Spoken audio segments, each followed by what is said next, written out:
saat aku membeli buah di tukang buah langganan. Setelah aku menyulurkan uang untuk membayar, tukang buah itu kembali menyelipkan sebuah kertas lusuh yang bertuliskan, "Berhenti minum obat yang suamimu beri. Itu adalah racun yang dia beli setiap hari. Kalau tidak, kau akan mati perlahan." Aku syok tak menyangka suamiku yang begitu sempurna di mataku. Ternyata dia. Sebelum ceritanya dimulai, silahkan tulis di kolom komentar dari daerah mana saja teman-teman yang menonton cerita ini.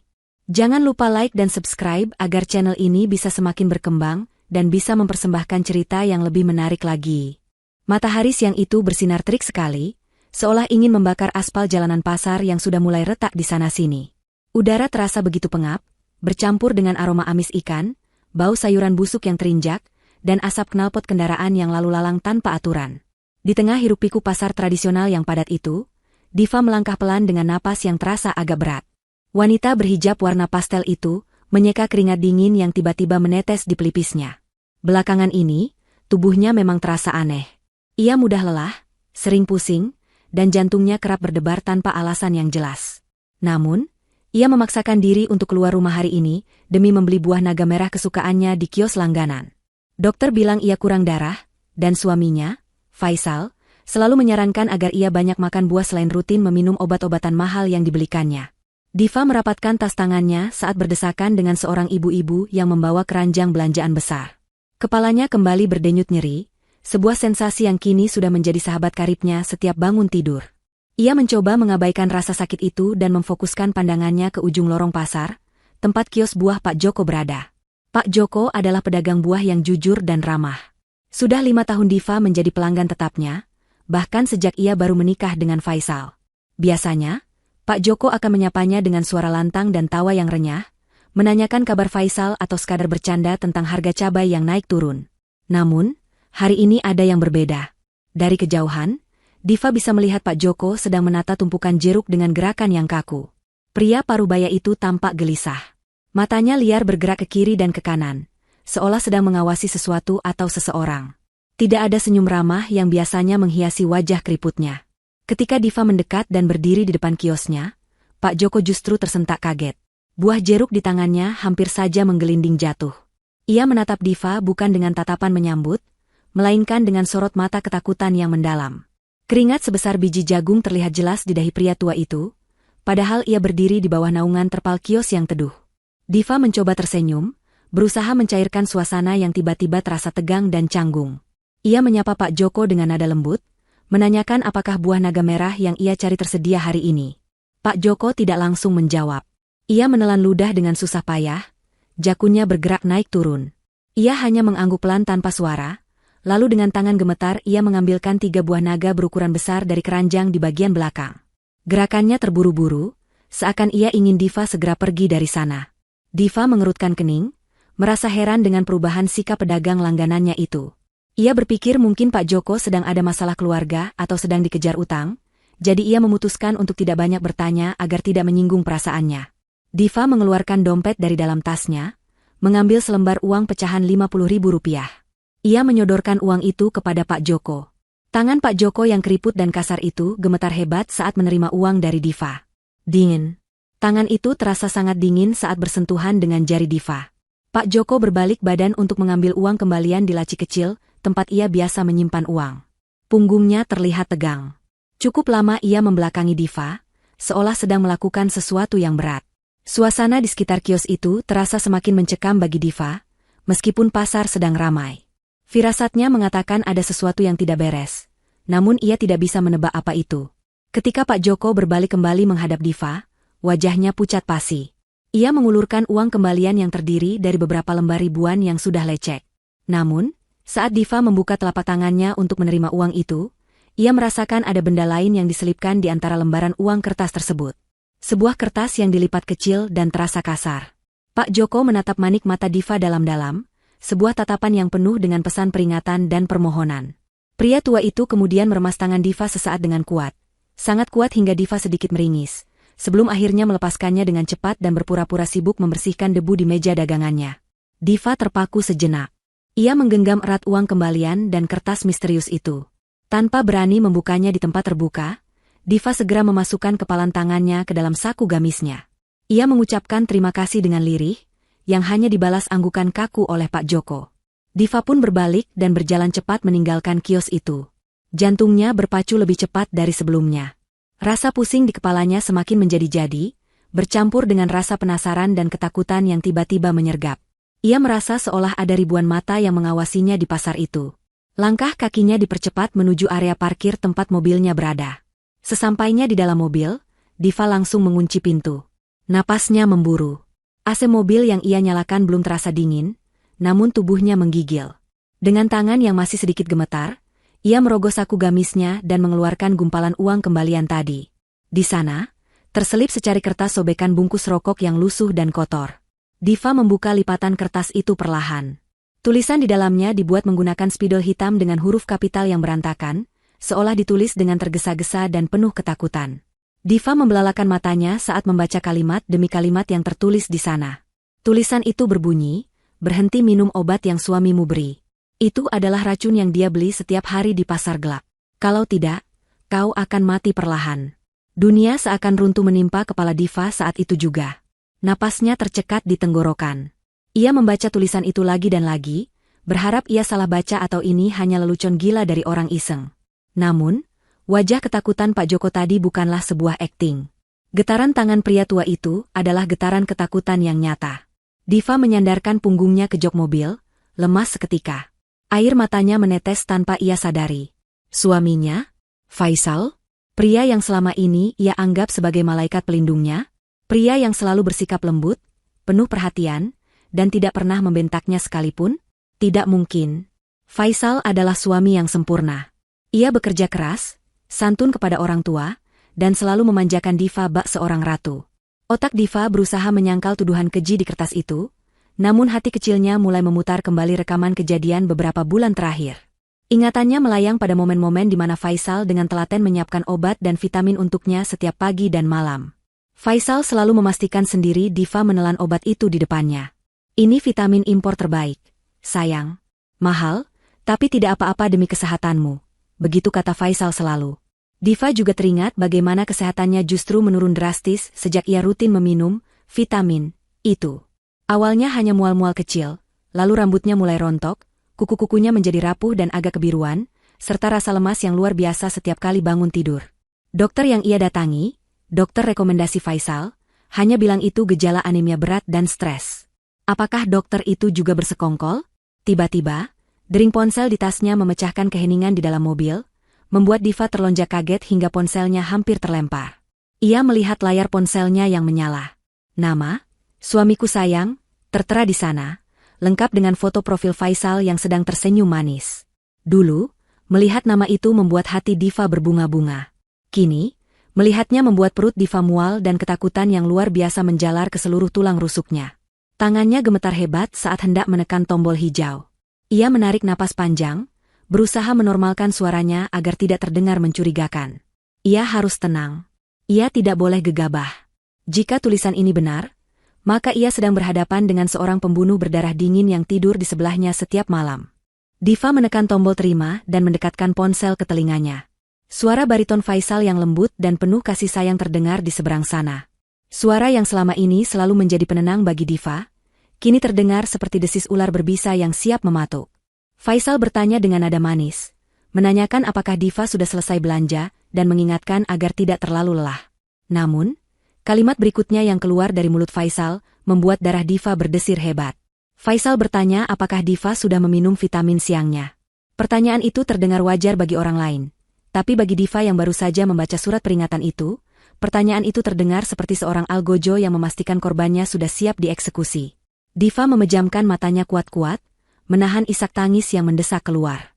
Ia menjawab dengan suara yang ia usahakan terdengar ceria, mengatakan bahwa ia baru saja akan meminumnya setelah sampai di rumah. Faisal terdengar puas di ujung telepon. Ia kembali mengingatkan betapa pentingnya vitamin itu agar Diva cepat sembuh dan mereka bisa segera merencanakan liburan ke luar negeri. Kata-kata manis itu kini terasa seperti sayatan pisau di hati Diva. Faisal menutup telepon dengan ucapan cinta yang biasa ia ucapkan, namun kali ini Diva tidak membalasnya dengan perasaan yang sama.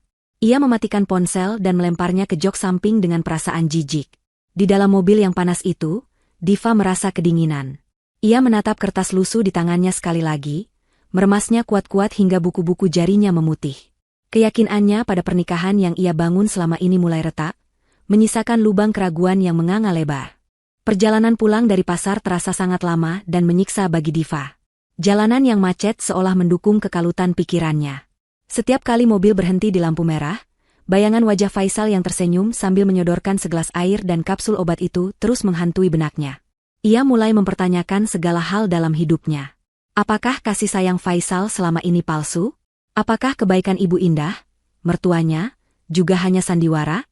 Diva menggelengkan kepalanya kuat-kuat, mencoba mengusir pikiran buruk itu, namun logika dan nalurinya terus berteriak waspada. Ia memandang wajahnya sendiri di kaca spion tengah. Wajah itu terlihat tirus, pucat, dan tidak bercahaya. Lingkaran hitam di bawah matanya semakin jelas. Ini bukan wajah wanita bahagia yang dirawat dengan baik oleh suaminya. Ini adalah wajah seseorang yang sedang sekarat perlahan-lahan. Sesampainya di rumah, Diva memarkir mobilnya di garasi. Rumah mewah 2 lantai bergaya minimalis itu tampak sepi. Faisal belum pulang kerja, dan Ibu Indah, yang biasanya sering berkunjung atau menginap, sedang tidak ada di sana. Diva masuk ke dalam rumah yang dingin karena AC sentral yang menyala otomatis. Dulu, ia merasa rumah ini adalah istananya. Tempat ia berlindung dari dunia luar. Sekarang, rumah ini terasa seperti penjara, atau lebih tepatnya, sebuah kamar mayat yang mewah. Keheningan di dalam rumah membuatnya merinding. Setiap sudut ruangan seolah menyimpan rahasia kelam yang tidak ia ketahui. Diva berjalan gontai menuju kamar tidur utama. Ia meletakkan tasnya di atas meja rias dan duduk termenung di tepi ranjang. Matanya tertuju pada sebuah botol kaca kecil berwarna gelap yang berdiri angkuh di atas nakas samping tempat tidur. Botol tanpa label pabrik, hanya ada stiker kecil bertuliskan aturan minum yang ditulis tangan oleh apoteker, atau mungkin oleh Faisal sendiri. Di dalamnya berisi kapsul-kapsul berwarna merah dan kuning. Itulah vitamin yang dimaksud. Diva meraih botol itu, menggenggamnya, merasakan dinginnya kaca botol di telapak tangannya. Ia ingin sekali membawanya ke laboratorium saat ini juga, tapi ia tahu ia tidak boleh gegabah. Jika Faisal pulang dan melihat botol itu hilang, suaminya pasti akan curiga. Waktu berlalu begitu lambat. Menjelang sore, suara deru mesin mobil terdengar memasuki halaman rumah. Jantung Diva kembali berdegup kencang. Itu pasti Faisal. Diva segera merapikan posisinya, memoles sedikit lipstik agar tidak terlihat terlalu pucat karena ketakutan, dan berusaha memasang topeng, istri bahagia, yang biasa ia pakai. Ia harus bermain peran. Ini adalah pertaruhan nyawa. Pintu kamar terbuka, dan sosok Faisal muncul di ambang pintu. Pria itu masih mengenakan setelan jas kantor yang rapi, dasinya sedikit longgar, wajahnya tampak lelah namun langsung berubah cerah saat melihat Diva. Aroma parfum mahal menyeruak masuk bersama kedatangannya, aroma yang dulu Diva sukai namun kini membuatnya mual. Faisal berjalan mendekat, mencium kening Diva dengan lembut, lalu duduk di sebelahnya. Ia bertanya bagaimana hari Diva dengan nada yang sangat perhatian. Tangan Faisal membelai pipi Diva, sentuhan yang membuat kulit Diva meremang ngeri. Diva menjawab seadanya, mengatakan ia hanya sedikit lelah setelah dari pasar. Faisal mengangguk mengerti, lalu matanya langsung tertuju pada botol obat di atas nakas. Dengan gerakan yang sudah sangat terlatih, Faisal mengambil botol itu, mengeluarkan satu kapsul, dan mengambil gelas air yang selalu tersedia di sana. Ia menyodorkan kapsul itu ke mulut Diva. Tatapan matanya intens, menuntut, seolah tidak akan beranjak sebelum Diva menelan benda itu. Ayo diminum, sayang. Biar kamu tidak lemas terus. Aku tidak tega melihatmu sakit, ucap Faisal lembut. Diva menatap kapsul di tangan suaminya. Dalam hatinya ia berteriak, menjerit ketakutan. Namun, fisiknya bergerak sesuai insting bertahan hidup. Diva membuka mulutnya, membiarkan Faisal memasukkan kapsul itu. Ia meminum air yang disodorkan. Namun, ia tidak menelannya. Dengan teknik yang pernah ia lihat di film, Diva menyembunyikan kapsul itu di bawah lidahnya. Ia berpura-pura menelan dengan gerakan kerongkongan yang meyakinkan, lalu tersenyum tipis pada Faisal. Faisal tampak puas. Ia mengusap kepala Diva sekali lagi sebelum berdiri untuk pergi mandi. Begitu pintu kamar mandi tertutup dan suara gemericik air terdengar, Diva melompat dari kasur. Ia berlari ke kamar mandi tamu di luar kamar tidur agar tidak terdengar. Di sana, ia memuntahkan kapsul yang mulai terasa pahit di bawah lidahnya ke dalam kloset, lalu menyiramnya. Ia berkumur berkali-kali, menghilangkan jejak rasa obat itu. Napasnya tersengal-sengal. Ia menatap pantulan dirinya di cermin wastafel. Air matanya kembali tumpah. Ternyata benar. Instingnya mengatakan bahwa suaminya memang sedang berusaha membunuhnya. Jika tidak, kenapa Faisal begitu obsesif memastikan ia meminum obat itu di depannya? Kenapa Faisal tidak pernah membiarkan Diva meminumnya sendiri? Malam itu terasa sangat panjang. Diva berpura-pura tidur lebih awal, memunggungi Faisal. Ia bisa merasakan Faisal naik atas ranjang, memeluknya dari belakang. Pelukan yang terasa seperti lilitan ular sanca. Diva menahan napas, berusaha membuat ritme napasnya teratur seolah ia sudah terlelap. Butuh waktu berjam-jam, hingga akhirnya dengkuran halus terdengar dari mulut Faisal. Suaminya sudah tidur nyenyak. Diva membuka matanya perlahan. Kamar itu gelap, hanya diterangi cahaya lampu jalan yang masuk dari celah tirai. Ini adalah kesempatannya. Ia harus mencari bukti. Ia harus tahu kenapa Faisal melakukan ini. Apakah ada wanita lain? Atau ada alasan lain yang lebih gila? Dengan gerakan sangat pelan dan hati-hati, Diva bangun dari tempat tidur. Ia melangkah tanpa suara di atas karpet tebal, menuju sofa di sudut kamar tempat Faisal biasa meletakkan tas kerjanya. Tangan Diva gemetar saat menyentuh kulit tas kerja berbahan kulit asli yang mahal itu. Ia membuka resletingnya perlahan, berdoa agar suaranya tidak membangunkan Faisal. Ia mulai menggeledah isi tas itu. Ada laptop, agenda kerja, dan beberapa berkas kantor. Diva menyalakan senter dari ponselnya dengan cahaya paling redup. Ia memeriksa satu persatu kertas yang ada di sana. Tidak ada yang aneh pada awalnya, hanya dokumen proyek biasa. Namun, di saku bagian dalam tas yang tersembunyi, jari Diva menyentuh sebuah amplop tebal berwarna coklat. Ia menariknya keluar. Amplop itu tidak disegel. Diva mengeluarkan isinya. Itu adalah surat resmi dengan kop perusahaan tempat Faisal bekerja. Mata Diva membelalak membaca judul surat itu, Surat Peringatan Ketiga dan Pemberitahuan Audit Eksternal. Diva membaca isinya dengan cepat. Surat itu menyatakan bahwa ada selisih dana yang sangat besar, mencapai miliaran rupiah, yang menjadi tanggung jawab Departemen Keuangan yang dipimpin Faisal. Perusahaan memberikan tenggat waktu hingga akhir bulan depan sebelum audit eksternal dilakukan dan kasus ini dilaporkan ke pihak berwajib jika dana tersebut tidak bisa dipertanggungjawabkan. Diva menutup mulutnya dengan tangan, menahan jeritan kaget. Suaminya korupsi. Faisal, yang selalu terlihat alim dan berintegritas, ternyata seorang pencuri. Belum selesai rasa kagetnya, Diva menemukan kertas lain yang terlipat di balik surat peringatan itu. Itu adalah struk belanja dari sebuah butik mewah di pusat kota. Tanggalnya baru 2 hari yang lalu. Di sana tertulis pembelian sebuah tas tangan wanita edisi terbatas seharga ratusan juta rupiah. Diva meraba tasnya sendiri, ia tidak pernah menerima tas semahal itu dari Faisal. Struk itu bukan untuknya. Lalu untuk siapa? Di bagian bawah tumpukan kertas itu, Diva menemukan sebuah polis asuransi jiwa atas namanya sendiri. Nilai pertanggungannya fantastis. Dan di sana, tertera nama Faisal sebagai ahli waris tunggal jika Diva meninggal dunia. Kepingan puzzle itu mulai tersusun di kepala Diva. Korupsi. Audit yang akan datang. Wanita lain. Asuransi jiwa.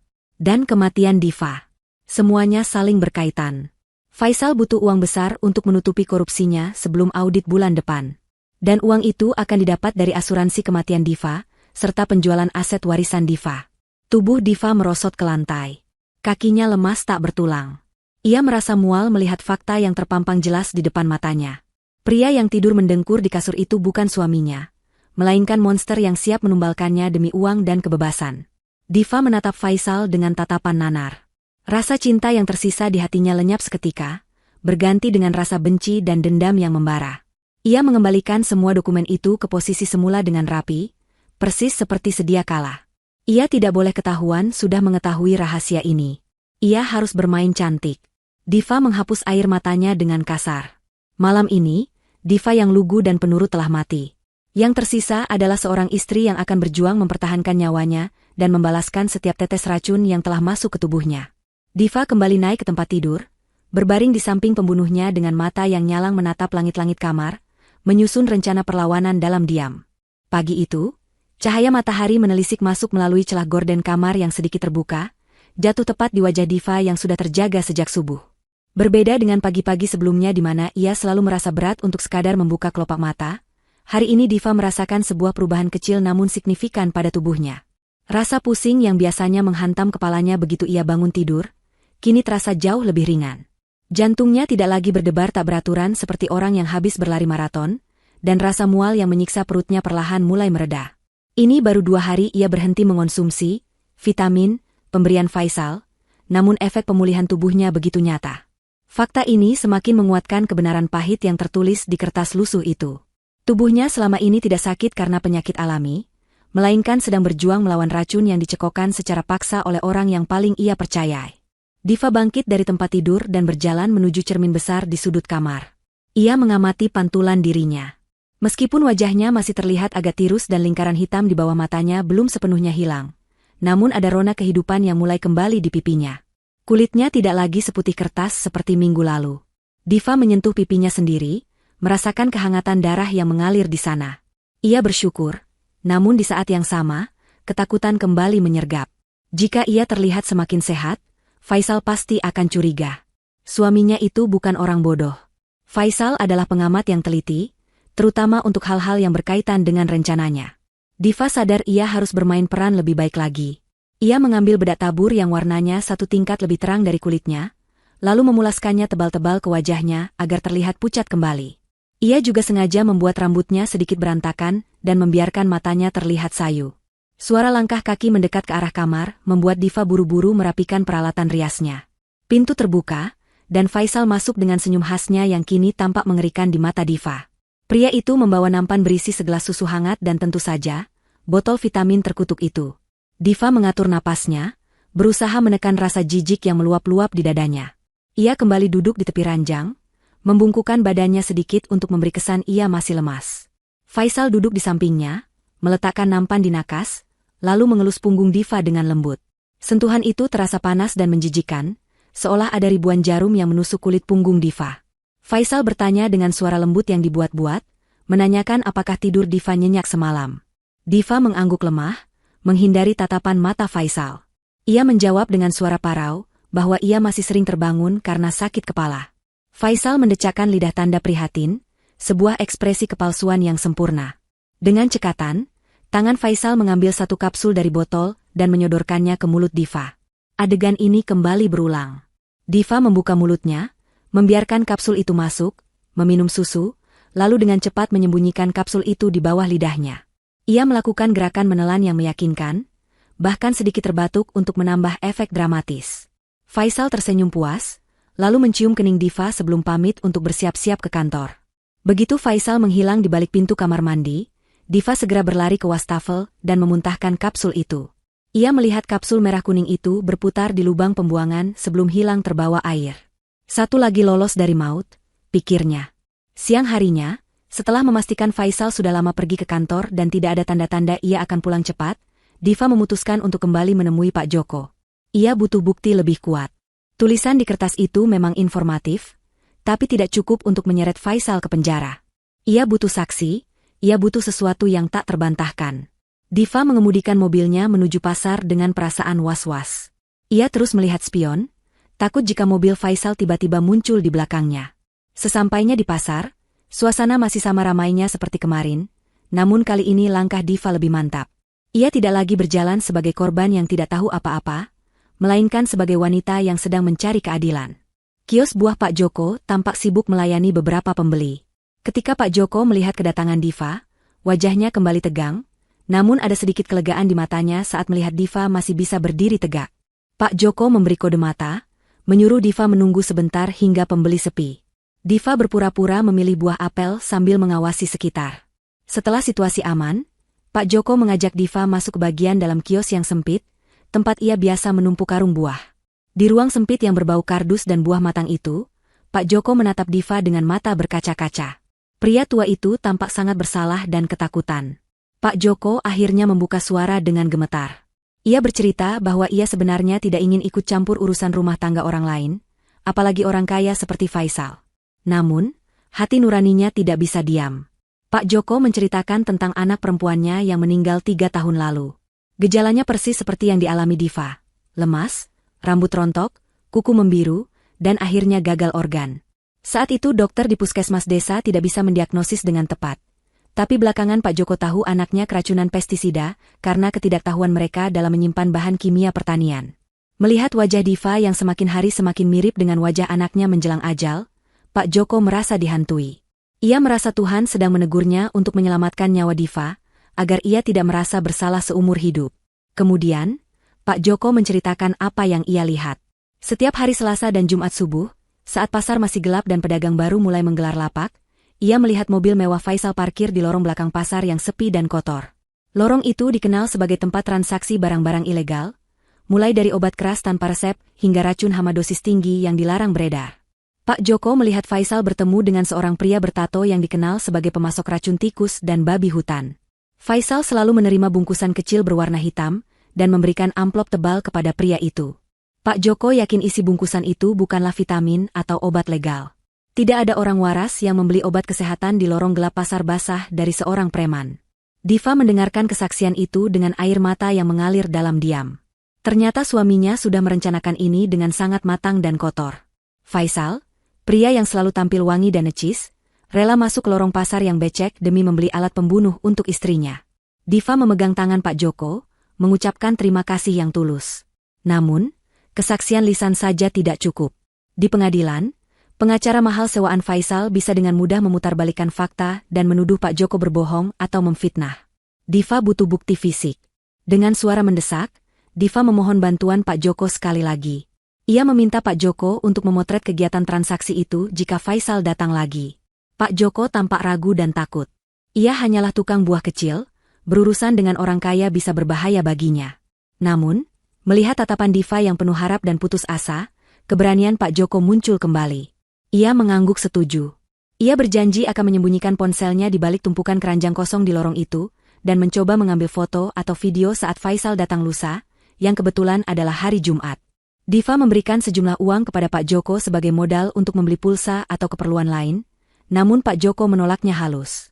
Ia bilang ia melakukan ini bukan untuk uang, tapi untuk menebus rasa bersalahnya pada almarhum anaknya. Diva akhirnya memaksa Pak Joko menerimanya sebagai sedekah, lalu pamit pulang dengan membawa harapan baru.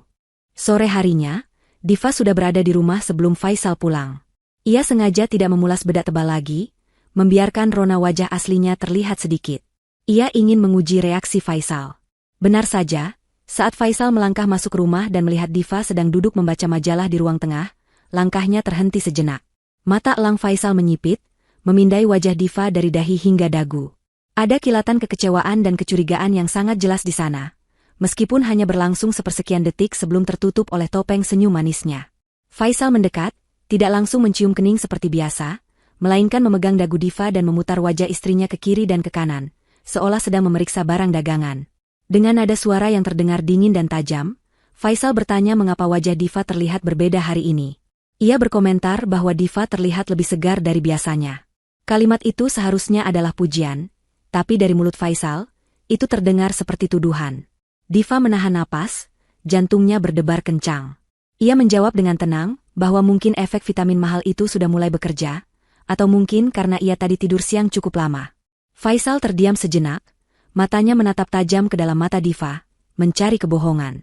Suasana ruang tengah itu terasa membeku. AC yang dingin tidak sebanding dengan dinginnya tatapan Faisal.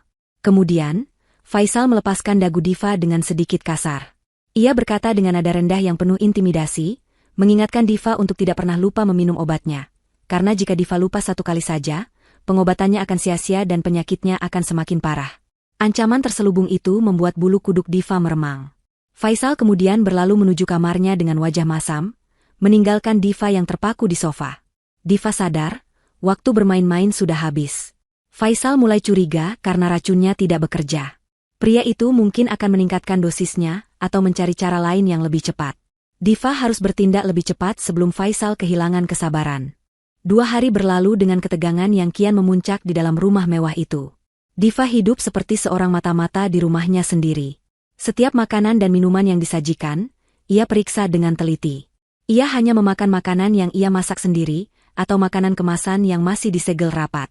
Botol air minumnya selalu ia bawa kemana-mana, bahkan ke kamar mandi, karena ia tidak lagi percaya pada air di dispenser rumah. Faisal semakin menunjukkan gelagat aneh. Pria itu menjadi lebih pendiam, dan sering menatap Diva dengan pandangan kosong namun, menusuk saat mereka makan malam bersama. Dosis vitamin yang diberikan pun bertambah. Faisal beralasan dokter menyarankan menaikkan dosis agar penyembuhan lebih cepat. Tentu saja, Kapsul-kapsul tambahan itu berakhir di saluran pembuangan air setiap kali ada kesempatan. Jumat pagi yang ditunggu-tunggu akhirnya tiba. Sejak bangun tidur, Diva tidak bisa lepas dari ponselnya. Ia menunggu kabar dari Pak Joko dengan hati yang tidak tenang. Setiap detil suara notifikasi membuatnya tersentak. Apakah Pak Joko berhasil? Atau apakah Pak Joko justru ketahuan dan kini sedang dalam bahaya? Pikiran-pikiran buruk terus menghantui Diva. Sekitar pukul 9 pagi, sebuah pesan masuk melalui aplikasi percakapan. Nama pengirimnya adalah Pak Joko. Tangan Diva gemetar hebat saat membuka pesan itu. Pesan itu berisi sebuah foto dan satu video pendek berdurasi 10 detik.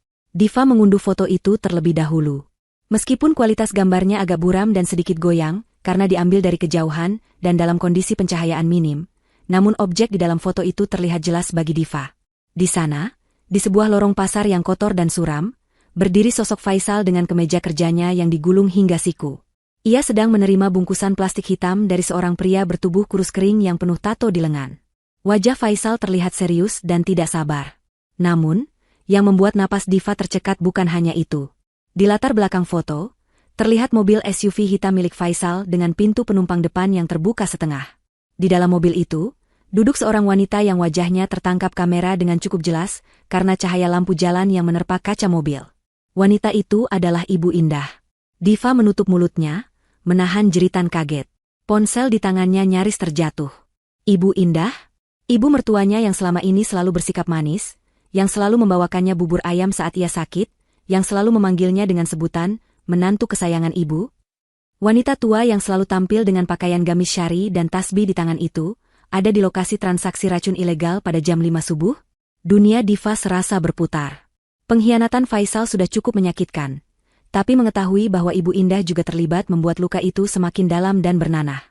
Ternyata, kebaikan Ibu Indah selama ini hanyalah topeng untuk menutupi niat busuknya. Mereka berdua, ibu dan anak, bersekongkol untuk membunuhnya.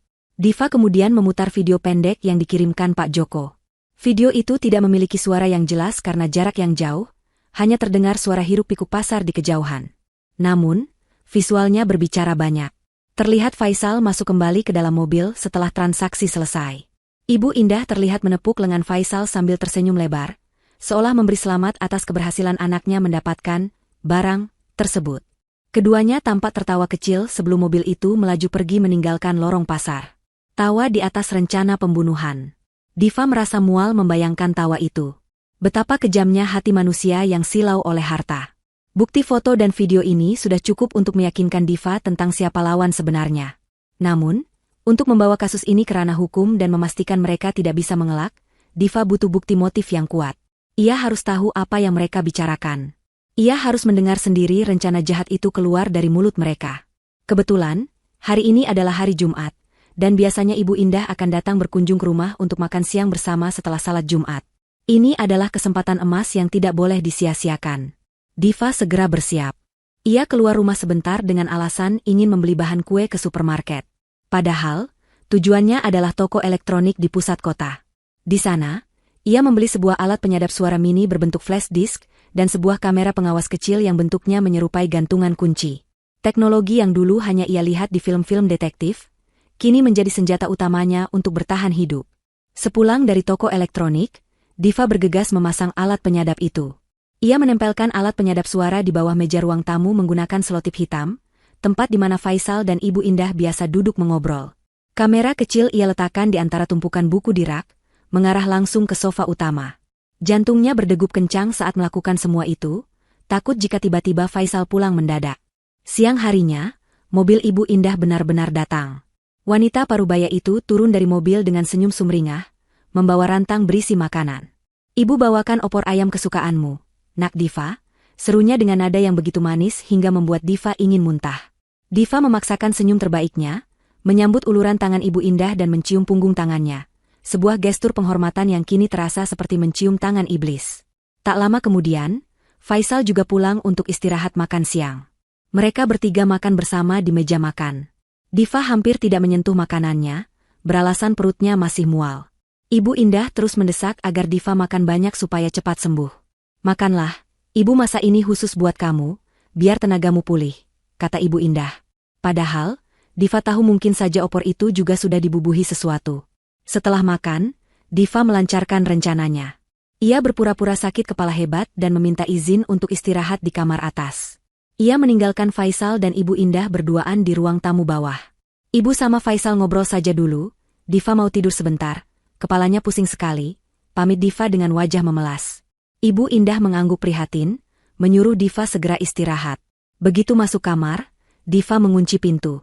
Namun, ia tidak tidur. Ia membuka laptopnya, menyambungkan headset, dan mengaktifkan aplikasi yang terhubung dengan alat penyadap di ruang tamu. Suara kresek-kresek terdengar sejenak. Lalu suara Faisal dan Ibu Indah terdengar jernih melalui headset di telinga Diva. Bagaimana, Nak? Dia sudah minum yang dosis baru? Suara Ibu Indah terdengar, nadanya berubah total dari yang tadi lembut menjadi dingin dan mendesak. Tidak ada lagi kelembutan, yang ada hanya ketidaksabaran. Sudah, Bu. Tadi pagi dan barusan aku campur di jusnya. Tapi kok dia masih kuat jalannya? Padahal kata si Tato itu dosisnya sudah cukup buat bikin orang lumpuh dalam 3 hari. Jawab Faisal dengan nada frustrasi. Diva meremas ujung bajunya. Jusnya. Jus jeruk yang tadi ia minum sedikit saat makan siang. Untung ia hanya meminum seteguk dan memuntahkannya kembali ke tisu saat pura-pura mengelap mulut. Kamu harus pastikan dia mati sebelum akhir bulan ini. Faisal? Suara Ibu Indah meninggi, terdengar penuh emosi. Orang dari kantor pusat sudah menelepon ibu tadi pagi, menanyakan soal aset perusahaan yang kamu jaminkan itu. Audit tinggal 3 minggu lagi. Kalau sampai saat itu istrimu belum mati dan warisan tanah di kampung itu belum bisa kita jual, kita semua hancur. Kamu mau masuk penjara? Kamu mau ibu diusir dari rumah ibu dan hidup gembel? Diva menahan napas. Jadi ini masalahnya. Audit. Korupsi. Jaminan aset. Aku tahu, Bu. Aku juga pusing. Bentak Faisal, terdengar stres. Masalahnya, notaris bilang surat pengalihan aset itu butuh tanda tangan dia dalam kondisi sadar. Kalau dia mati mendadak tanpa tanda tangan, proses warisannya bakal lama di pengadilan agama. Makanya aku bikin dia sakit pelan-pelan supaya dia merasa putus asa, dan mau tanda tangan surat kuasa itu dengan alasan biaya berobat. Rencananya minggu depan aku bawa notaris itu ke sini. Ya sudah, percepat saja, potong Ibu Indah. Bikin dia makin lemah. Kalau perlu, jangan kasih dia makan apa-apa selain makanan yang sudah dikasih, obat, itu. Ingat, jatah bulanan ibu buat arisan sosialita juga sudah nunggak 2 bulan gara-gara, kamu pakai uangnya buat nutupin lubang korupsi itu. Malu ibu kalau sampai ketahuan miskin. Dan si Siska, simpananmu itu, dia juga neror ibu terus minta apartemen baru. Pusing ibu ngurusin hidupmu kalau kamu nggak becus begini. Iya, Bu. Tenang saja. Siska biar aku yang urus. Yang penting Diva, beres, dulu. Asuransi jiwanya juga lumayan, bisa buat lunasin sisa utang dan modal kita hidup mewah lagi. Jawab Faisal. Terdengar suara korek api dinyalakan, mungkin Faisal sedang merokok untuk meredakan stresnya. Air mata Diva mengalir deras membasahi pipinya, namun kali ini bukan air mata kesedihan, melainkan air mata kemarahan yang memuncak. Rekaman ini adalah bom waktu yang siap meledakkan kehidupan Faisal dan Ibu Indah. Mereka membicarakan kematian Diva seolah-olah sedang membicarakan bisnis ternak ayam yang gagal. Nyawa Diva tidak ada harganya di mata mereka dibandingkan dengan status sosial, arisan sosialita, dan apartemen untuk istri simpanan. Diva melepas headsetnya dengan kasar. Ia menyimpan file rekaman itu di 3 tempat berbeda. Di hard disk laptop, di cloud storage, dan ia kirimkan ke email pribadinya yang tidak diketahui Faisal. Bukti ini sudah lebih dari cukup. Motif harta, korupsi, dan perselingkuhan sudah terucap jelas. Sekarang, Diva tahu ia tidak punya waktu banyak. Mereka merencanakan kematiannya dalam waktu kurang dari 3 minggu. Minggu depan notaris akan datang. Itu artinya, Diva harus memainkan peran terakhirnya dengan sempurna. Ia akan memberikan tanda tangan itu, tapi bukan tanda tangan kemenangan bagi mereka, melainkan tanda tangan yang akan menjadi awal kehancuran mereka. Diva menatap cermin, menghapus air matanya, dan menyeringai dingin. Baiklah, Ibu Indah, Faisal. Kalian ingin sandiwara? Aku akan berikan sandiwara terbaik yang pernah kalian lihat, sampai kalian lupa bahwa panggungnya sedang aku bakar. Sinar matahari pagi yang menerobos masuk melalui celah ventilasi tidak lagi mampu menghangatkan hati Diva yang telah membeku. Sejak mengetahui rencana busuk suami dan ibu mertuanya melalui rekaman penyadap suara itu, Diva telah bermetamorfosis. Wanita yang dulu lembut dan penuh keraguan itu kini telah mati, digantikan oleh seorang aktris ulung yang siap memainkan peran terbaik dalam hidupnya. Diva tahu, untuk memenangkan perang ini, ia tidak boleh terlihat kuat. Sebaliknya, ia harus terlihat sehancur mungkin. Ia harus memberikan apa yang sangat diinginkan oleh Faisal dan Ibu Indah. Pemandangan seorang istri yang sedang berjalan tertatih menuju liang lahat. Pagi itu, Diva memulai sandiwaranya dengan persiapan yang matang. Di depan cermin kamar mandi yang tertutup rapat, ia memulas wajahnya dengan bedak berwarna pucat yang dicampur sedikit eyeshadow ungu di bawah mata untuk menciptakan efek lingkaran hitam yang dramatis. Ia juga membiarkan bibirnya kering dan pecah-pecah tanpa pelembab. Tubuhnya yang sebenarnya mulai bugar karena berhenti meminum racun, ia paksa untuk membungkuk dan bergerak lambat. Saat Faisal masuk ke kamar untuk membawakannya sarapan spesial, yang Diva yakini sudah dibumbui racun dosis tinggi, Diva sedang terbaring meringkuk di atas kasur dengan selimut tebal menutupi tubuhnya, menggigil seolah sedang demam tinggi. Faisal meletakkan nampan di meja dengan wajah yang berusaha terlihat cemas, namun binar matanya menyiratkan kepuasan. Ia duduk di tepi ranjang, menyentuh dahi Diva yang terasa dingin. Faisal bertanya dengan nada prihatin yang dibuat-buat, menanyakan apakah sakit Diva semakin parah. Diva menjawab dengan suara parau dan lemah, mengatakan bahwa seluruh badannya terasa sakit seperti dipukuli dan perutnya melilit hebat. Ia bahkan menambahkan sedikit bumbu drama dengan terbatuk-batuk kering, hingga wajahnya memerah. Faisal tampak senang mendengar keluhan itu. Ia segera menyodorkan segelas jus jeruk yang warnanya terlihat sedikit lebih pekat dari biasanya. Faisal mendesak Diva untuk meminumnya agar tenaganya pulih. Dengan tangan yang sengaja dibuat gemetar hebat, Diva menerima gelas itu. Ia mendekatkan bibirnya ke gelas, meminum sedikit, lalu pura-pura tersedak dan memuntahkan kembali sebagian besar cairan itu ke handuk kecil yang ia pegang. "Maaf, Mas, perutku mual sekali, susah masuk," rintih Diva. Faisal terlihat sedikit kesal karena racunnya terbuang, tapi ia segera menutupi kekesalannya dengan senyum sabar. Ia menyuruh Diva istirahat saja dan berjanji akan membawakan obat lain nanti malam. Begitu Faisal keluar kamar, Diva segera membuang sisa jus itu ke dalam botol kosong bekas air mineral yang ia sembunyikan di balik lemari, sebagai bukti tambahan untuk uji laboratorium nanti. 2 hari kemudian, sesuai dengan percakapan yang disadap Diva, Faisal membawa seorang tamu ke rumah. Tamu itu adalah seorang pria parubaya berjas rapi namun, memiliki senyum licik yang tidak bisa disembunyikan. Ia membawa tas kerja kulit yang terlihat berat. Faisal memperkenalkan pria itu sebagai Pak Burhan, seorang notaris kenalan lamanya yang akan membantu mengurus administrasi pengobatan Diva ke luar negeri. Alasan yang digunakan Faisal sangat mulia. Ia ingin menjual beberapa aset tanah warisan Diva untuk membiayai operasi cangkok hati di Singapura yang konon biayanya mencapai miliaran rupiah. Tentu saja, itu semua omong kosong. Diva tahu tidak ada rencana ke Singapura. Uang itu hanya akan lari ke kantong Faisal untuk menutup lubang korupsinya. Diva didudukan di sofa ruang tamu, disangga bantal di punggungnya agar terlihat bisa duduk tegak. Ibu Indah juga hadir di sana, duduk di samping Diva sambil memijat-mijat bahu menantunya dengan kasih sayang yang palsu. Di atas meja, berlembar-lembar dokumen dengan materai sudah tertata rapi. Pak Burhan menjelaskan dengan bahasa hukum yang berbelit-belit, intinya dokumen itu adalah surat kuasa penuh yang memberikan hak kepada Faisal untuk menjual tanah warisan Diva di kampung dan mencairkan polis asuransi jiwa Diva lebih awal, jika memungkinkan, untuk keperluan medis. Diva mendengarkan dengan tatapan kosong, seolah otaknya sudah terlalu lambat untuk memproses informasi. "Tanda tangan di sini ya, Bu Diva. Ini hanya formalitas saja, supaya Mas Faisal bisa gerak cepat menyelamatkan nyawa Ibu," ujar Pak Burhan sambil menyodorkan pena emas yang berkilau. Faisal menatap Diva dengan intensitas tinggi. Keringat dingin terlihat di pelipis suaminya itu. Diva tahu, inilah momen penentuan bagi Faisal. Tanpa tanda tangan ini, Faisal akan tamat saat audit kantor dilakukan. Diva menatap pena itu, lalu menatap wajah Faisal, dan terakhir menatap wajah Ibu Indah. Kedua antagonis itu menahan napas, menunggu Diva menggoreskan tintanya. Dalam hati, Diva tertawa sinis. "Kalian pikir kalian menang?" batinnya. Dengan tangan yang gemetar hebat.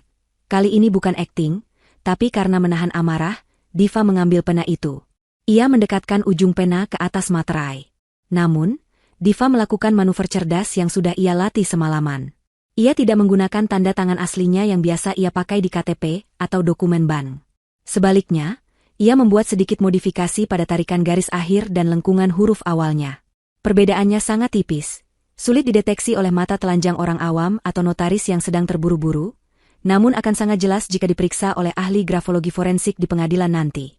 Tanda tangan palsu ini akan membuat dokumen ini cacat hukum dan batal demi hukum di kemudian hari. Setelah selesai menandatangani lembar terakhir, Diva menjatuhkan pena itu seolah-olah ia sudah kehabisan tenaga. "Sudah," Mas, aku mau istirahat, lirihnya. Faisal menyambar dokumen itu dengan cepat, memeriksa kelengkapannya dengan mata berbinar-binar. Ia dan Ibu Indah saling berpandangan penuh kemenangan. Mereka mengira Diva yang bodoh dan sekarat telah menyerahkan kunci brankas hartanya secara sukarela. Faisal mencium pipi Diva dengan semangat, ciuman kematian Yudas, dan berbisik terima kasih. Mereka begitu sibuk merayakan kemenangan kecil itu, hingga tidak menyadari tatapan mata Diva yang tajam dan dingin saat mereka memunggunginya. Hari itu, Diva membiarkan mereka merasa di atas angin, karena semakin tinggi mereka terbang, semakin sakit rasa hancurnya saat Diva menghempaskan mereka ke tanah nanti. Keesokan harinya, Faisal pergi ke kantor dengan suasana hati yang sangat cerah. Dokumen aset sudah di tangan, dan ia yakin audit perusahaan akan aman. Ia merasa rencananya berjalan mulus tanpa celah. Sepeninggal Faisal, rumah kembali sepi. Diva tahu ia tidak boleh menyia-nyiakan waktu. Hari ini ia memiliki 2 agenda penting yang akan menjadi paku terakhir di peti mati pernikahan mereka. Uji laboratorium dan membongkar identitas wanita lain itu. Diva menunggu hingga pukul 10 pagi, memastikan Ibu Indah tidak datang berkunjung. Lalu ia mengganti pakaian daster, sakitnya dengan pakaian kasual, mengenakan kacamata hitam besar, dan masker untuk menutupi wajahnya. Diva keluar rumah lewat pintu samping, memesan taksi online, dan meminta berhenti agak jauh dari gerbang kompleks agar tidak menarik perhatian satpam atau tetangga. Tujuannya adalah sebuah laboratorium swasta terkemuka di pusat kota yang hasilnya bisa dipertanggungjawabkan secara hukum. Di dalam tasnya, Diva membawa botol kecil berisi sampel jus jeruk yang kemarin sempat disodorkan Faisal, serta beberapa helai rambutnya sendiri yang rontok pagi ini. Jantungnya berdebar kencang sepanjang perjalanan. Ia merasa seperti buronan yang sedang melarikan diri, padahal ia adalah korban yang sedang mencari keadilan. Sesampainya di laboratorium, Diva meminta paket uji toksikologi lengkap. Biayanya mahal, tapi Diva tidak peduli. Ia menggunakan kartu kredit cadangan yang tidak pernah diketahui Faisal. Petugas laboratorium sempat menatapnya heran karena permintaan uji racun arsenik dan sianida bukanlah hal yang umum, namun Diva beralasan untuk keperluan penelitian pribadi. Ia harus menunggu beberapa jam untuk hasil awal. Waktu menunggu itu terasa seperti penyiksaan. Diva duduk di pojok ruang tunggu yang dingin, meremas-remas tangannya. Pikirannya melayang membayangkan skenario terburuk. Bagaimana jika hasilnya negatif? Bagaimana jika Faisal menggunakan racun jenis baru yang tidak terdeteksi? 3 jam kemudian, seorang analis memanggil namanya. Diva masuk ke ruangan konsultasi. Dokter yang memegang hasil lab menatap Diva dengan wajah serius dan prihatin. Bu Diva, kata dokter itu sambil menunjukkan lembar hasil analisis. Kami menemukan kandungan arsenik dalam dosis yang cukup tinggi pada sampel cairan jeruk yang ibu bawa. Dan pada sampel rambut, terdeteksi akumulasi racun yang sama dalam kurun waktu 3 bulan terakhir. Ini bukan keracunan makanan biasa, Bu. Ini adalah pemberian racun secara sistematis dan berkala. Ibu harus segera melapor ke polisi dan memeriksakan organ dalam ibu ke rumah sakit. Ini percobaan pembunuhan. Diva menerima lembar hasil itu dengan tangan gemetar. Meskipun ia sudah menduganya, mendengar konfirmasi medis dari seorang ahli tetap saja membuat lututnya lemas. Arsenik. Suaminya memberinya arsenik. Zat yang tidak berasa, tidak berbau, namun mematikan secara perlahan. Bukti ini sudah mutlak. Tidak ada penyangkalan lagi. Diva mengucapkan terima kasih, menyimpan dokumen hasil lab itu dengan sangat hati-hati ke dalam tasnya, seolah itu adalah benda paling berharga di dunia. Keluar dari laboratorium, Diva tidak langsung pulang. Ia masih memiliki satu misi lagi. Ia ingat percakapan di rekaman suara tentang Siska dan apartemen baru. Diva tahu Faisal sering pulang terlambat dengan alasan lembur. Hari ini, ia akan membuktikan kemana sebenarnya lembur itu dilakukan. Diva menghubungi Pak Joko, meminta tolong untuk meminjamkan motor metik tua milik anaknya. Mobil Diva terlalu mencolok, dan Faisal pasti mengenali plat nomornya. Pak Joko, yang sudah sepenuhnya berada di pihak Diva, segera mengantar motor itu ke titik pertemuan yang disepakati. Sore harinya, Diva sudah standby di dekat kantor Faisal dengan motor pinjaman dan helm full face yang menutupi seluruh wajahnya. Sekitar pukul 5 sore, mobil hitam Faisal keluar dari gedung perkantoran.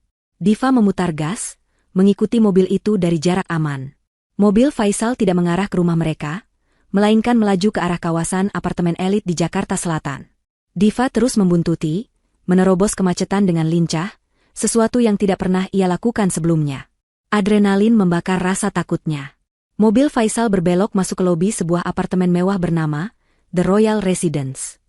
Diva memarkir motornya di seberang jalan, lalu berlari kecil menyusup masuk ke lobi, berpura-pura sebagai pengantar paket makanan online. Ia melihat Faisal berdiri di depan lift, merapikan rambutnya di cermin dinding. Tak lama, pintu lift terbuka. Seorang wanita muda yang cantik, berkulit putih mulus, dan mengenakan dress ketat keluar menyambut Faisal.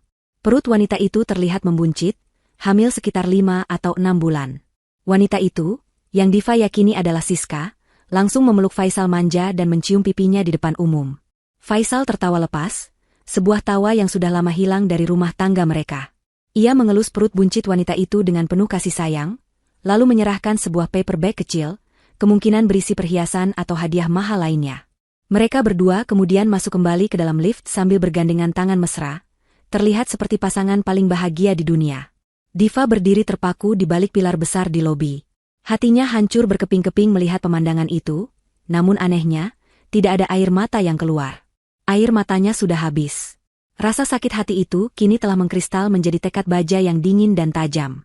Diva mengeluarkan ponselnya, memotret interaksi mereka dari jauh meski terhalang kaca lobi, lalu mencatat nama apartemen dan jam kejadian. Ternyata, uang yang seharusnya menjadi hak masa depannya, uang hasil keringat orang tuanya, dan nyawanya sendiri, sedang dipertaruhkan hanya untuk membiayai kehidupan parasit wanita itu dan anak haram yang dikandungnya. Faisal ingin membangun keluarga baru di atas kuburan Diva. "Baiklah, Mas," bisik Diva lirih di balik helmnya, suaranya terdengar mengerikan bahkan untuk telinganya sendiri. "Kamu mau keluarga baru? Kamu mau hidup mewah? Aku akan pastikan kamu mendapatkan tempat tinggal baru yang sangat aman, dengan jeruji besi di setiap jendelanya. Dan wanitamu itu, dia akan merasakan bagaimana rasanya jatuh dari langit ke dasar neraka." Diva memutar balik badannya, meninggalkan lobi apartemen itu dengan langkah tegap. Ia tidak lagi merasa pusing atau lemah. Dendam telah menjadi bahan bakar baru yang mempa darahnya lebih kuat dari vitamin manapun. Ia pulang ke rumah, menyelinap masuk sebelum Faisal kembali, dan kembali mengenakan topeng, istri sekaratnya. Namun di balik selimut itu, otak Diva bekerja cepat merancang babak akhir dari drama ini. Pesta ulang tahun pernikahan minggu depan, atau syukuran palsu yang ia rencanakan, akan menjadi panggung eksekusi bagi Faisal dan Ibu Indah. Diva tersenyum dalam gelap, senyum yang menjanjikan kehancuran total bagi mereka yang telah mengkhianatinya. Diva duduk di ruang makan dengan setumpuk kartu undangan di hadapannya. Ia menulis satu persatu nama tamu dengan tulisan tangan yang indah, namun setiap goresan tintanya mengandung niat yang dingin. Setelah kejadian di lobi apartemen kemarin, di mana ia melihat dengan mata kepalanya sendiri bagaimana Faisal memanjakan istri simpanannya dengan uang hasil kejahatan, tidak ada lagi keraguan sedikit pun di hati Diva. Ia sudah membulatkan tekad untuk mengakhiri sandiwara ini dengan sebuah ledakan besar. Ia tidak ingin hanya sekadar lapor polisi diam-diam. Ia ingin penghancuran total.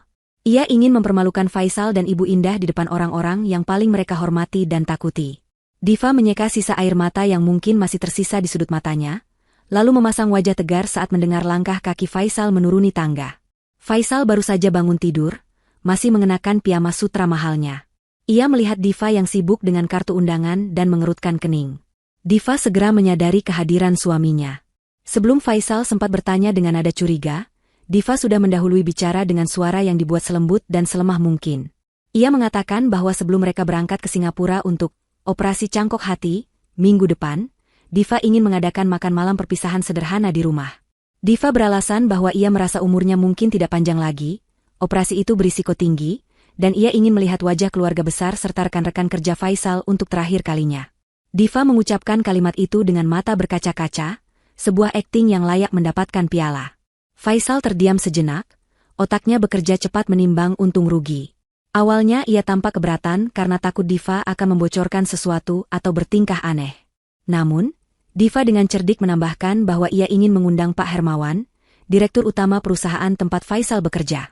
Diva beralasan ingin mengucapkan terima kasih secara langsung, karena perusahaan sudah memberikan izin cuti panjang bagi Faisal untuk merawatnya. Mendengar nama Pak Hermawan disebut, mata Faisal langsung berbinar. Ia melihat ini sebagai peluang emas. Jika Pak Hermawan datang dan melihat kondisi Diva yang sekarat, itu akan memperkuat alibinya. Pak Hermawan akan menjadi saksi kunci bahwa Faisal adalah suami yang setia merawat istri yang sakit keras. Selain itu, kematian Diva di tengah acara keluarga, atau sesaat setelahnya, akan terlihat sangat wajar dan tragis, jauh dari kecurigaan pembunuhan. Faisal akhirnya menyetujui rencana itu dengan antusias. Ia bahkan menawarkan diri untuk membantu menyebarkan undangan ke rekan-rekan kantornya. Dalam benak Faisal, ini adalah panggung sempurna untuk pencitraan dirinya sebagai suami teladan tahun ini, sebelum akhirnya ia menjadi duda kaya raya. Diva tersenyum tipis melihat kebodohan suaminya. Faisal begitu terobsesi dengan citra diri, hingga lupa bahwa kesempurnaan yang terlalu dipaksakan seringkali menyimpan celah yang mematikan. Hari itu juga, persiapan pesta dimulai. Diva memesan catering dari vendor langganan keluarga, memesan dekorasi bunga lili putih, yang sering diasosiasikan dengan kedukaan, untuk menambah kesan dramatis pada perpisahan ini. Sementara itu, Ibu Indah yang dikabari tentang rencana ini juga menyambutnya dengan gembira. Ia menelepon Faisal dan terdengar bersemangat mengatur pakaian apa yang harus ia kenakan agar terlihat anggun namun, tetap menyeratkan kesedihan seorang mertua. Diva yang menyadap pembicaraan mereka, hanya bisa menggelengkan kepala.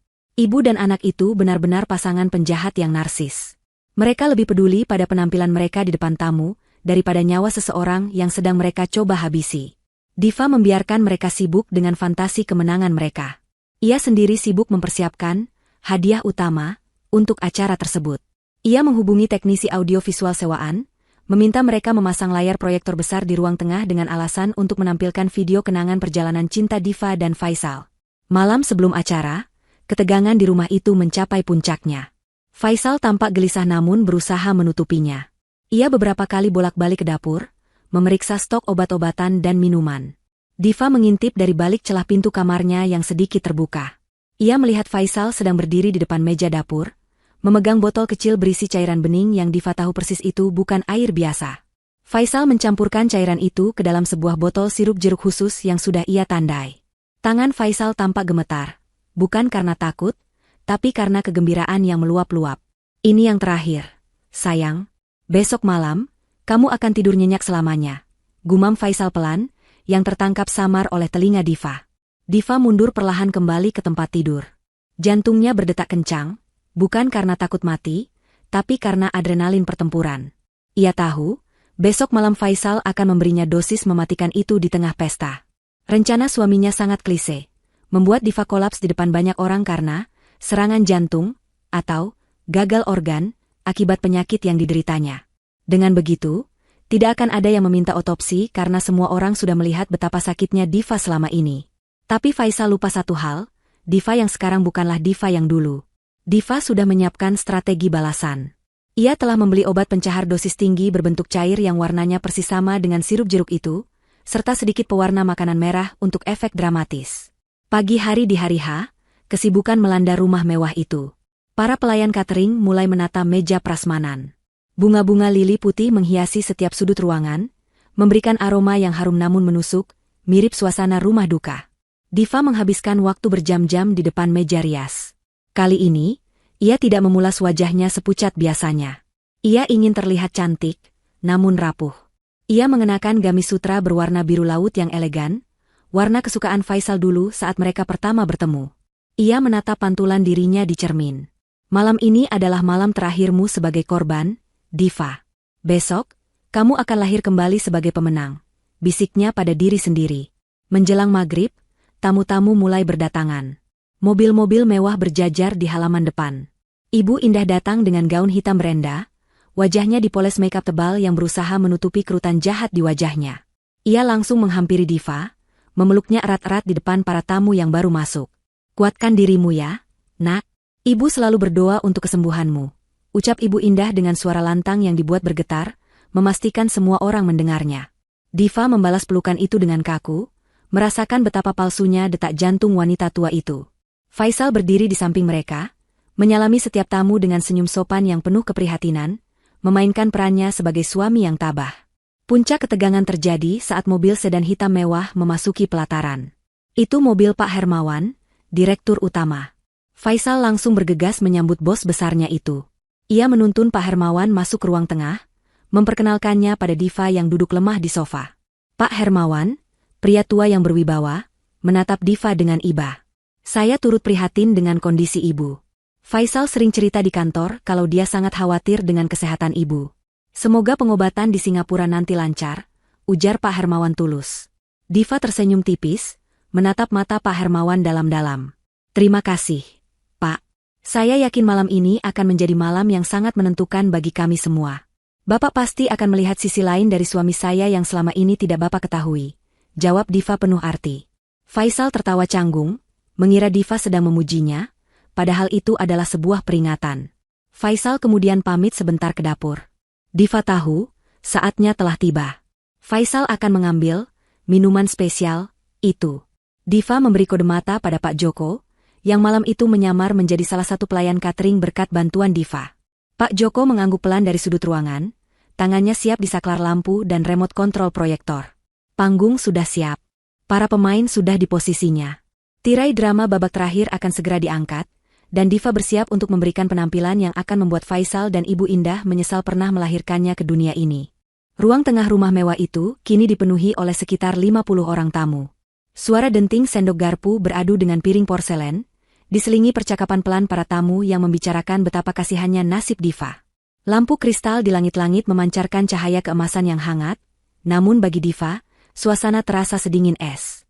Ia duduk di kursi utama yang menghadap ke arah layar proyektor besar yang saat ini masih menampilkan slideshow foto-foto pernikahan mereka yang romantis. Foto-foto itu diambil 5 tahun lalu, saat senyum mereka masih tulus, sebelum racun keserakahan merusak segalanya. Setiap kali foto berganti, hati Diva terasa nyeri, namun nyeri itu segera tertutup oleh lapisan amarah yang tebal. Faisal muncul dari arah dapur membawa nampan perak. Di atasnya, terdapat 2 gelas kristal berisi jus jeruk yang berwarna kuning cerah. Faisal berjalan membelah kerumunan tamu dengan langkah percaya diri. Semua mata tertuju padanya. Ia terlihat begitu tampan dan setia, membawakan minuman untuk istrinya yang sakit. Saat Faisal mendekat, Diva bisa melihat butir-butir keringat di dahi suaminya. Ada ketegangan yang tersembunyi di balik senyum lebar itu. Faisal meletakkan nampan di meja kecil di depan Diva. Sayang, ini jus jeruk segar kesukaanmu. Aku buatkan khusus, dengan vitamin tambahan supaya kamu kuat menyapa Pak Hermawan dan tamu-tamu lainnya, ucap Faisal dengan suara yang cukup keras agar terdengar oleh Pak Hermawan yang duduk tak jauh dari mereka. Diva menatap 2 gelas itu. Sekilas keduanya terlihat identik. Namun, Diva melihat tanda kecil berupa goresan tipis di tatakan gelas sebelah kanan, tanda yang sudah ia buat sebelumnya pada gelas yang ia siapkan di dapur, namun Faisal tidak menyadarinya karena terlalu gugup. Gelas kanan adalah gelas yang aman, gelas kiri adalah gelas maut. Faisal, dengan tangan gemetar samar, mengambil gelas kiri dan menyodorkannya pada Diva. Minumlah, Dek, bujuk Faisal. Diva menerima gelas itu. Jantungnya berdegup kencang. Ia tahu, satu tegukan dari gelas ini bisa mengirimnya ke rumah sakit atau bahkan ke liang lahat jika dosisnya benar-benar tinggi seperti yang dikatakan di rekaman. Tapi Diva sudah siap. Saat Faisal berbalik badan untuk mengambil gelasnya sendiri dan bersiap mengajak tamu bersulang, Diva dengan gerakan secepat kilat, memanfaatkan momen saat seorang pelayan, Pak Joko, menjatuhkan nampan kosong dengan suara keras di sudut ruangan, menukar posisi gelas di tangannya dengan gelas di meja, atau lebih tepatnya, menukar gelasnya dengan gelas milik Faisal yang belum sempat diambil suaminya. Insiden jatuhnya nampan itu membuat semua orang, termasuk Faisal, menoleh kaget ke arah Pak Joko. Dalam hitungan detik itu, pertukaran terjadi. Ketika Faisal kembali menoleh ke arah Diva, Diva sudah memegang gelas yang aman, sementara gelas beracun, yang sebenarnya sudah Diva tukar isinya dengan obat pencahar super kuat dan pewarna saat ia menyelinap ke dapur sore tadi sebelum Faisal masuk, kini berada di sisi Faisal. Ayo, Mas. Kita bersulang untuk masa depan, kata Diva sambil tersenyum manis, senyum yang kali ini terlihat sangat misterius. Faisal, yang tidak menyadari pertukaran itu karena sibuk menenangkan tamu akibat suara gaduh tadi, mengambil gelas yang tersisa. Ia mengangkat gelasnya tinggi-tinggi. Untuk kesembuhan istriku tercinta, Diva. Dan untuk kesuksesan kita semua, seru Faisal. Ibu Indah di pojok ruangan bertepuk tangan paling keras. Matanya berbinar menatap Diva meminum jus itu. Diva meminum jusnya sampai habis. Faisal juga meminum jusnya dalam sekali teguk untuk menunjukkan solidaritas. Cairan dingin mengalir di tenggorokan mereka. Diva merasakan kesegaran jeruk asli. Faisal merasakan sesuatu yang sedikit berbeda, mungkin agak pahit, tapi ia mengabaikannya, mengira itu rasa kulit jeruk yang ikut terperas. Nah, Bapak Ibu sekalian, suara Diva tiba-tiba terdengar lantang dan tegas, jauh berbeda dari suara lemahnya beberapa menit lalu. Ia berdiri tegak, membuang selimut yang menutupi kakinya.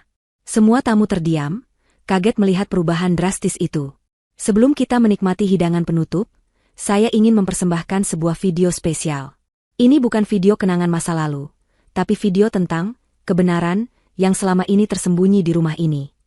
Faisal mengerutkan kening. Diva, kamu mau apa? Video apa ini? Tanyanya panik. Diva tidak menjawab. Ia menekan tombol play pada remote yang ia sembunyikan di balik bantal sofa. Layar proyektor berkedip, foto pernikahan mereka menghilang. Ruangan menjadi hening. Tiba-tiba, muncullah video buram namun jelas. Video Faisal di lorong pasar gelap, menerima bungkusan racun dari preman bertato. Suara kasak-kusuk mulai terdengar dari para tamu. Itu Pak Faisal? Ngapain dia di tempat kumuh begitu? Bisik seseorang. Video berganti. Kini yang muncul bukan gambar, tapi gelombang suara rekaman audio yang divisualisasikan.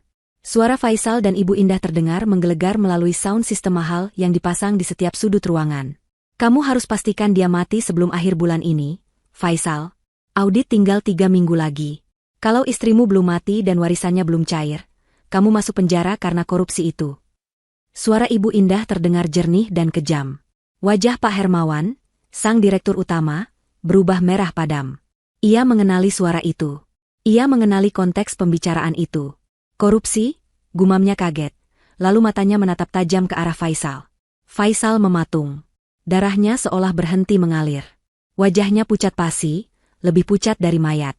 Ia mencoba berteriak, matikan. Itu bohong. Itu editan AI. Tapi suaranya tercekat.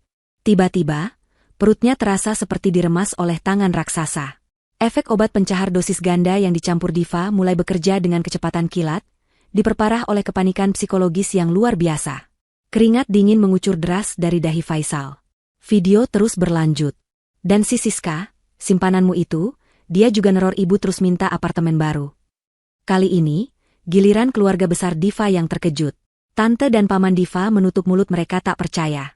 Ibu Indah yang berdiri di pojok ruangan, tampak seperti orang yang tersambar petir.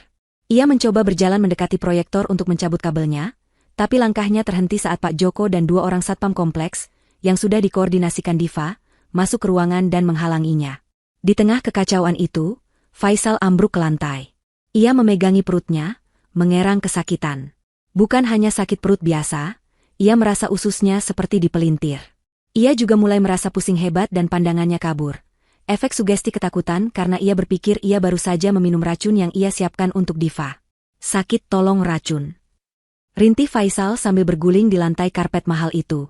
Mulutnya mulai mengeluarkan busa tipis, efek pewarna makanan yang bereaksi dengan air liur, trik yang Diva pelajari dari internet. Diva berjalan perlahan mendekati suaminya yang terkapar menyedihkan. Ia berdiri menjulang di atas Faisal, menatapnya dengan tatapan dingin tanpa belas kasih. Tamu-tamu mundur, memberi jarak, ketakutan melihat pemandangan itu. Pak Hermawan berdiri, menuntut penjelasan. Tenang saja, Pak Hermawan, dan Bapak Ibu semua, kata Diva dengan suara tenang yang menguasai ruangan. Suami saya tidak keracunan mematikan.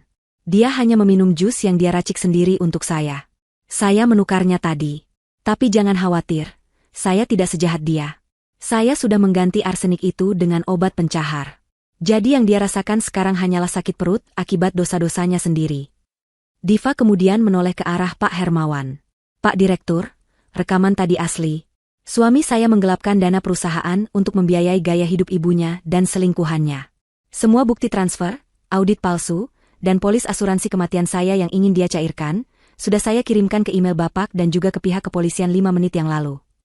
Suara sirene polisi terdengar meraung-raung mendekati rumah itu, seolah menjadi musik latar yang sempurna bagi kehancuran Faisal dan Ibu Indah. Faisal menatap Diva dari lantai dengan mata melotot, campuran antara rasa sakit fisik yang tak tertahankan dan rasa malu yang menghancurkan jiwanya. Ia telah jatuh ke dalam lubang yang ia gali sendiri, dan Diva lah yang memegang sekop untuk menguburnya. Kekacauan di ruang tengah rumah mewah itu semakin tidak terkendali. Faisal, yang semula tampil gagah dengan setelan jas mahalnya, kini menggeliat di atas lantai karpet bagaikan cacing kepanasan. Wajahnya yang tampan kini berubah menjadi topeng penderitaan yang mengerikan. Keringat dingin mengucur deras membasahi seluruh tubuhnya, membuat kemejanya lengket dan transparan. Rasa sakit di perutnya datang bergelombang, menghantam ususnya dengan kejam, seolah-olah ada tangan tak kasat mata yang sedang memeras organ dalamnya hingga kering. Bukan hanya rasa sakit fisik yang menyiksanya, tetapi juga rasa malu yang menghancurkan harga dirinya hingga ke titik nadir. Di hadapan puluhan pasang mata, keluarga besar, rekan kerja, dan terutama bos besarnya, Faisal kehilangan segala-galanya dalam sekejap mata. Ia mengerang panjang, suaranya parau dan menyedihkan, memohon pertolongan yang tidak kunjung datang. Diva berdiri tegak tak jauh dari tubuh suaminya yang tak berdaya. Ia menatap Faisal dengan sorot mata yang sulit diartikan, campuran antara rasa lega, jijik, dan sedikit kesedihan karena menyadari bahwa pria yang kini terkapar di kakinya itu pernah ia cintai dengan sepenuh hati. Tidak ada kepuasan sadis di wajah Diva, yang ada hanyalah ketenangan seorang hakim yang baru saja menjatuhkan vonis adil. Ia melihat Faisal mencoba menggapai ujung gamisnya, seolah meminta pengampunan, namun Diva memundurkan langkahnya perlahan. Ia tidak akan membiarkan tangan kotor itu menyentuhnya lagi. Cukup sudah ia menjadi korban kebohongan dan manipulasi selama bertahun-tahun. Malam ini, Diva telah memutus rantai penderitaannya sendiri. Diva, kamu tegah. Rintih Faisal di sela-sela napasnya yang memburu. Mulutnya terasa pahit, dan busa tipis berwarna kemerahan mulai keluar dari sudut bibirnya, efek visual yang sengaja diciptakan Diva menggunakan pewarna makanan untuk menakut-nakuti Faisal. Aku suami MU. Tega? Diva mengulang kata itu dengan nada rendah namun tajam, suaranya membelah kebisingan ruangan. Kamu bicara soal tega, Mas? Apakah kamu ingat saat kamu mencampurkan racun arsenik ke dalam vitamin itu setiap pagi? Apakah kamu ingat saat kamu tersenyum manis menyuapiku?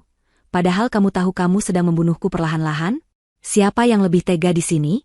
Aku hanya memberimu obat pencahar, Mas. Sakit yang kamu rasakan itu hanya sementara, besok juga hilang. Tapi sakit yang kamu berikan padaku, kerusakan organ yang kamu rencanakan, itu permanen. Kamu ingin aku mati demi menutupi korupsimu dan menikahi wanita lain. Jadi jangan bicara soal tega di hadapanku.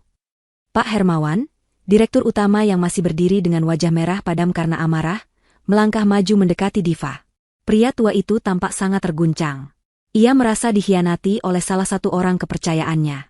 Selama ini ia menilai Faisal sebagai karyawan teladan yang berdedikasi, namun ternyata di balik topeng profesionalisme itu tersimpan jiwa kriminal yang busuk. Pak Hermawan menatap Faisal dengan pandangan jijik, seolah sedang melihat kotoran. Ia kemudian beralih menatap Diva, matanya menyiratkan permintaan maaf yang tulus. Bu Diva, suara Pak Hermawan bergetar menahan emosi. Saya benar-benar tidak tahu harus berkata apa. Saya merasa sangat malu dan bersalah, karena tidak menyadari ada ular berbisa di perusahaan saya. Saya sudah menerima email bukti-bukti yang Ibu kirimkan barusan. Staf IT dan audit internal saya juga sudah mengonfirmasi adanya aliran dana mencurigakan yang mengarah ke rekening pribadi Faisal dan ibunya. Ini benar-benar tidak bisa dimaafkan. Saya pastikan, detik ini juga, Faisal saya pecat dengan tidak hormat. Dan perusahaan akan menuntut ganti rugi atas setiap rupiah yang dia curi, sampai dia membusuk di penjara. Ucapan Pak Hermawan itu bagaikan palu godam yang menghantam sisa harapan Faisal. Dipecat, dituntut, dipenjara. 3 kata itu berdengung di telinganya, lebih menyakitkan daripada kram perut yang sedang ia rasakan.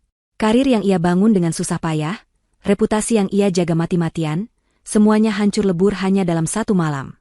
Dan yang menghancurkannya adalah istrinya sendiri, wanita yang selama ini ia anggap bodoh dan penurut.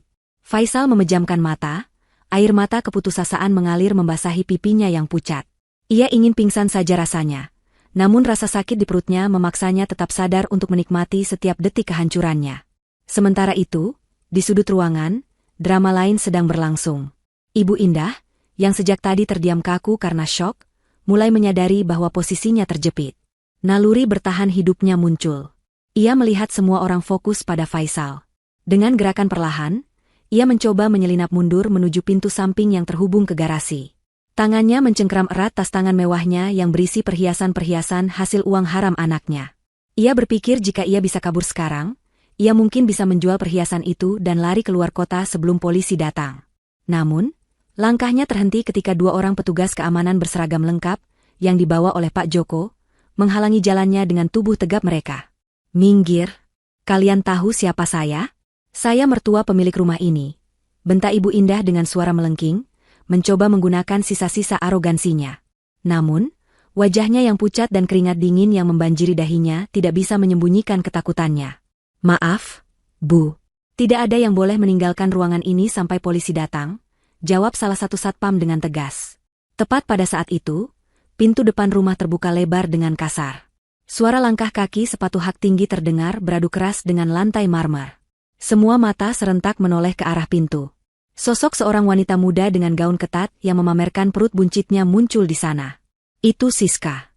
Wajah cantiknya terlihat berantakan, matanya sembab, dan napasnya tersengal-sengal.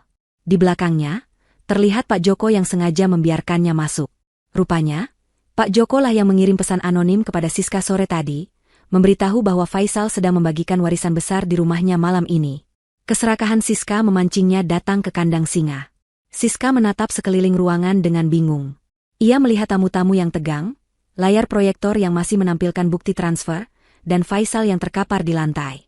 Namun, matanya kemudian tertuju pada Ibu Indah yang berdiri mematung di dekat pintu samping. Tanpa memedulikan situasi, Siska langsung melabrak Ibu Indah. "Mana janji kalian?" teriak Siska histeris, suaranya menggema di seluruh ruangan. Ia berjalan cepat menghampiri Ibu Indah, menunjuk-nunjuk wajah wanita tua itu. Katanya hari ini Faisal mau transfer uang buat pelunasan apartemenku. Mana? Orang apartemen sudah meneleponku terus. Mengancam akan mengusirku kalau tidak bayar hari ini. Kalian mau menipuku ya? Faisal bilang istrinya yang penyakitan itu bakal mati minggu ini dan kita bakal kaya raya. Mana buktinya? Keheningan yang mencekam melanda ruangan itu. Pengakuan polos namun brutal dari Siska menjadi bukti pamungkas yang tak terbantahkan. Para tamu menahan napas, syok mendengar betapa vulgarnya rencana pembunuhan itu dibicarakan. Ibu Indah tampak panik setengah mati. Ia mencoba membungkam mulut Siska, namun Siska menepis tangannya kasar. "Diam kamu, wanita gila," seru Ibu Indah panik, matanya melirik liar ke arah Pak Hermawan dan tamu-tamu lain. "Jangan bicara sembarangan. Saya tidak kenal kamu." "Tidak kenal?" Siska tertawa sinis, tawa yang terdengar gila. "Setiap minggu kita belanja bareng pakai kartu kredit Faisal. Sekarang kamu bilang tidak kenal? Lihat perutku ini. Ini cucu kamu. Kalian janji mau kasih kehidupan mewah buat cucu laki-laki ini karena istri Faisal mandul. Sekarang mana janjinya?" Diva melangkah maju, memecah perdebatan memalukan itu. Ia menatap Siska dengan tenang. "Mbak Siska," panggil Diva lembut namun penuh otoritas. Siska menoleh, terkejut melihat Diva yang berdiri tegak, cantik, dan sehat, jauh dari gambaran istri sekarat yang sering diceritakan Faisal. "Maaf mengecewakanmu. Saya tidak mandul, dan saya juga belum mati. Justru, ATM berjalan, kamu itu yang sekarang sedang sekarat karirnya. Uang yang kamu minta itu uang curian, Mbak. Dan mulai malam ini, keran uang itu sudah ditutup selamanya." Belum sempat Siska mencerna kata-kata Diva, beberapa orang polisi berseragam lengkap masuk ke dalam ruangan, dipimpin oleh seorang perwira yang tampak berwibawa.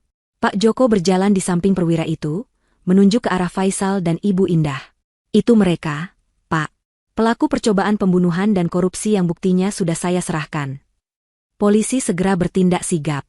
2 orang petugas mengangkat tubuh Faisal yang lemas dan memborgol tangannya ke belakang. Faisal mengerang kesakitan saat dipaksa berdiri, wajahnya tertunduk dalam, tak berani menatap siapapun. 2 petugas lain menghampiri Ibu Indah. Wanita tua itu menjerit-jerit histeris, meronta-ronta minta dilepaskan, bahkan mencoba menggigit tangan polisi. "Saya tidak salah. Ini semua ide anak saya. Faisal yang suruh. Saya cuma ibu rumah tangga biasa. Lepaskan saya," teriaknya menyalahkan anak kandungnya sendiri demi menyelamatkan diri. Teriakan pengkhianatan itu membuat Faisal menoleh menatap ibunya dengan tatapan nanar yang penuh luka. Bahkan di saat terakhir, ibunya memilih mengorbankan dirinya. Siska yang melihat Faisal diborgol langsung mundur ketakutan. Wajahnya pucat pasi menyadari bahwa impian hidup mewahnya telah musnah. Ia mencoba kabur, tapi seorang polisi wanita menahannya. "Anda juga harus ikut ke kantor polisi untuk dimintai keterangan sebagai saksi kunci dan penerima aliran dana hasil kejahatan," tegas polwan itu. Siska menangis meraung-raung, memohon-mohon agar tidak dibawa, namun sia-sia. Satu persatu mereka digiring keluar rumah menuju mobil patroli yang menunggu dengan lampu rotator biru yang menyala terang. Para tamu undangan menatap iring-iringan itu dengan pandangan mencemooh. Pak Hermawan menggelengkan kepalanya kecewa, lalu menghampiri Diva dan menyalaminya dengan erat. "Ibu wanita yang hebat. Maafkan kami yang selama ini buta. Kalau ibu butuh bantuan hukum untuk menuntaskan ini, pengacara perusahaan siap membantu ibu." Diva mengangguk, mengucapkan terima kasih dengan sopan. Setelah polisi dan sebagian besar tamu pergi, rumah besar itu kembali hening. Namun kali ini, keheningannya berbeda. Bukan lagi keheningan yang mencekam seperti kuburan, melainkan keheningan yang melegakan setelah badai besar berlalu. Diva duduk kembali di sofa, Tubuhnya terasa lelah luar biasa, namun hatinya seringan kapas. Ia menatap gelas jus jeruk di meja yang tidak jadi diminum Faisal. Jus itu tampak segar dan manis, namun di balik kesegarannya, tersimpan niat jahat yang gagal. Diva mengambil gelas itu, berjalan ke dapur, dan menuang isinya ke wastafel. Ia mencuci gelas itu hingga bersih, seolah sedang mencuci sisa-sisa kenangan buruk tentang suaminya. Malam ini, Diva akan tidur sendirian di rumah besar itu. Namun untuk pertama kalinya dalam waktu yang lama, ia tahu ia akan tidur nyenyak tanpa rasa takut tidak akan bangun lagi esok pagi. 6 bulan telah berlalu sejak malam penangkapan yang menggemparkan itu. Musim hujan mulai berganti menjadi musim kemarau, membawa langit biru cerah yang sejalan dengan kehidupan baru Diva. Proses hukum terhadap Faisal dan Ibu Indah berjalan cukup cepat berkat bukti-bukti telak yang dikumpulkan Diva dan dukungan penuh dari tim hukum perusahaan Pak Hermawan. Tidak ada celah bagi mereka untuk mengelak. Rekaman suara, video transaksi, hasil uji laboratorium, hingga kesaksian Pak Joko dan Siska, yang akhirnya bernyanyi demi meringankan hukumannya sendiri, semuanya menjadi jerat yang tak terputuskan. Hari pembacaan vonis menjadi berita utama di beberapa media lokal. Diva hadir di ruang sidang dengan mengenakan pakaian serba putih, wajahnya tampak segar dan berseri, sangat kontras dengan penampilan Faisal dan Ibu Indah yang duduk di kursi pesakitan. Faisal terlihat kurus kering, matanya cekung, dan rambutnya mulai memutih karena stres berat. Ibu Indah lebih menyedihkan lagi. Wanita yang dulu selalu tampil glamor itu kini tampak tua, ringkih, dan tatapan matanya kosong. Mereka berdua bahkan tidak saling bicara selama persidangan.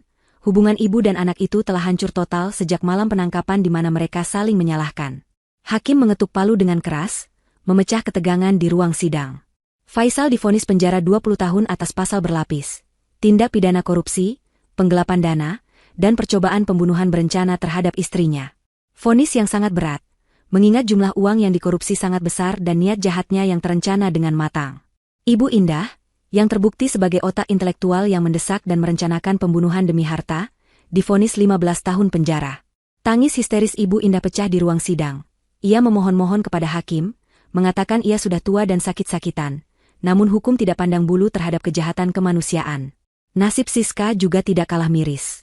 Meskipun ia tidak dipenjara karena bekerja sama sebagai justice kolaborator, semua aset yang ia terima dari Faisal, termasuk mobil, perhiasan, dan uang di rekeningnya, disita oleh negara untuk mengganti kerugian perusahaan. Ia diusir dari apartemen mewahnya dan kini hidup terlunta-lunta, harus bekerja serabutan untuk menghidupi bayi yang baru dilahirkannya tanpa ayah. Kabar terakhir yang didengar Diva, Siska kembali ke kampung halamannya dengan membawa malu besar. Karma telah bekerja dengan caranya yang sempurna, mengambil kembali apa yang bukan hak mereka dan meninggalkan mereka dengan tangan kosong.